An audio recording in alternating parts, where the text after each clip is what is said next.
Welcome, Mapo Tofu. Ayan na guys. Pipirito natin ng bagay ang ating tofu.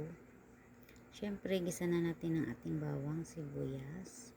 Habang pinipirito natin ang ibang tofu, gigisa na natin ang ating bawang sibuyas. At siyempre, samahan natin ng luya.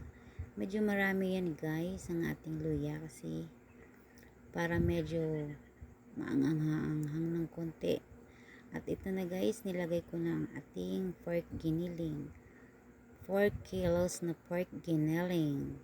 Gagawa tayo ng mapo tofu.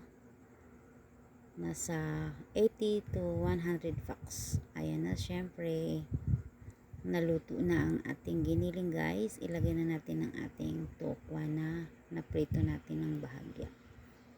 Hindi natin iprito ng maigi kasi titigas. Ayan na. Halo-haluin lang natin guys hanggang mahalo na siya lahat-lahat.